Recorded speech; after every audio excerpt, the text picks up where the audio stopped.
उसे मिलने के लिए तो मैं तड़प रहा हूँ महेंद्र। मगर राजेश, उन्होंने दूसरी शादी कर ली है। नहीं महेंद्र नहीं, मैं उनके शौहर से भी मिला हूँ। मेरी तमाम उम्मीदों पर पानी फिर गया। मैं उसी कुर्सी में धंस गया जिसमें बैठा था। अगले रोज मैंने महेंद्र से कहा, मैं मीना से मिलना चाहता हूँ।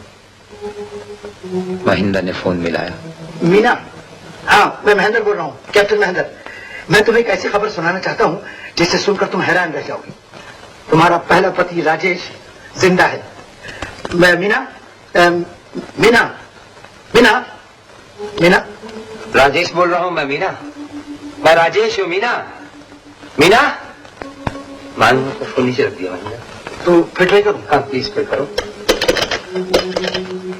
Operator, yes, 242665। हम सारा दिन कोशिश करते रहे मगर मीना का फोन नहीं मिला। मैंने एक बार फिर फोन लगाया। उस तरफ घंटी बजने लगी। मीना ने फोन उठाया। फोन बंद मत करना मीना, मैं राजेश बोल रहा हूँ। पहले मेरी पूरी बात सुन लो। मैं सवाई होटल कमरा नंबर 320 में ठहरा हूँ। तुम मुझसे मिलने अभी चली आओ, मैं तुम्हारा इंतजार करूंगा। और हाँ, अगर तुम नहीं आई तो मुझे खुद तुमसे मिलने आना पड़ेगा।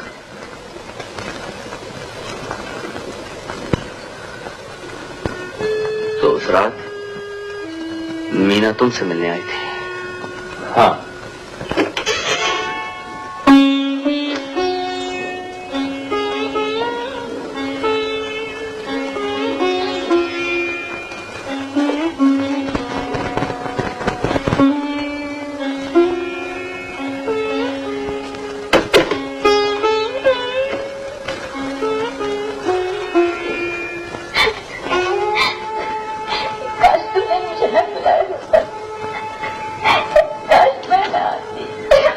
घबराओ नहीं मीना, मैंने टेलीफोन पर जो कहा था वो धमकी नहीं थी, वो सिर्फ तुम्हें एक बार देखने का बहाना था।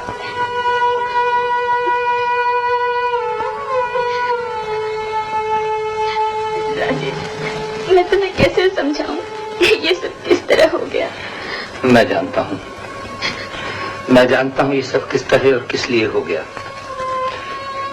मीना, ये इसलिए हो गया कि हमने शादी की पवित्रता को नहीं माना।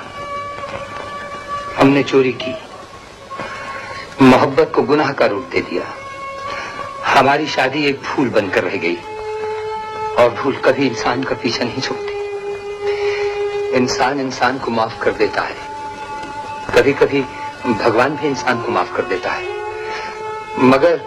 मगर इंसान की भूल उसे कभी माफ नहीं करती, सजा देकर ही छोड़ती है।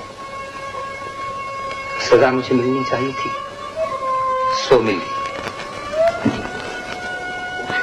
राजेश, मुझे माफ कर दो, ये सब मेरी वजह से हुआ। नहीं मीना, इसमें तुम्हारा कोई दोष नहीं। कातिबे तकदीर इस कहानी को यूं ही बयान करना चाहता था। हम तो मिले, बिछड़ जाएं, फिर मिलें, फिर बिछड़ जाएं, और फिर दो अजनबियों की तरह अपने अपने रास्तों पर चले जाएं, जहां से पलट कर आना मुमकिन नहीं।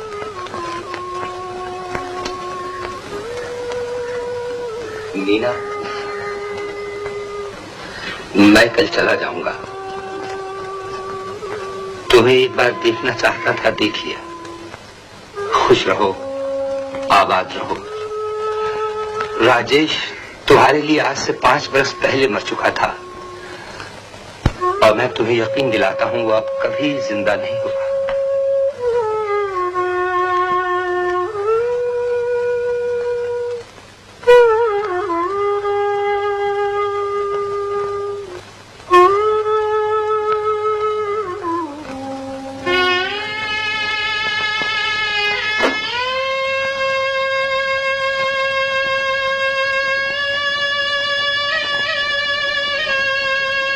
अब तुम अपने घर जाओ मीना।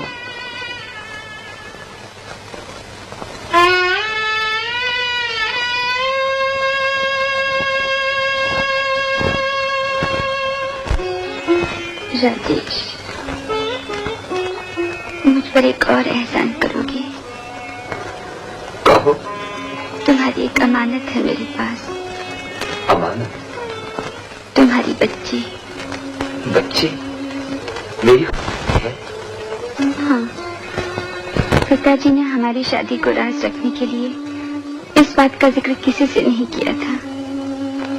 जब बच्ची पैदा हुई उनसे कह दिया कि मर गई है और उसे अनाथ आश्रम भिजवा दिया गया। मरते वक्त जब ये राज पिताजी ने मुझे बताया, मैं बच्ची को अपने पास नहीं रख सकती थी। उसे मैं ले जाऊंगा। मीना, तुम कितनी अच्छी हो, तुमने मुझे जिंदा रहने का सहारा दे दिया।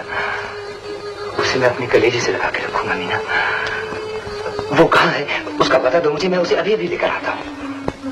वो तुम्हें नहीं देंगे। मुझे नहीं देंगे? क्यों? आश्रम वाले सिर्फ शादीशुदा लोगों को ही बच्चे देते हैं। और मेरी तो शादी हुई नहीं। खैर, कल तुम बच्ची को यहाँ छोड़ जाओ। अब मैं यहाँ नहीं आऊंगी। मशहूर आदमी की बीवी हूँ, किसी ने देख लिया तो जानते हो क्या होगा। हाँ, कुमार तो बहुत मशहूर आदमी है। तो मैं ऐसे करता हूँ, मैं हवाई जहाज से 2 सीटें बुक करा लेता हूँ और जिस वक्त भी वो सीटें होंगी मैं तुम्हें इतला दे दूंगा। तुम बच्ची को अपने घर ले आना। हाँ, ये ठीक है।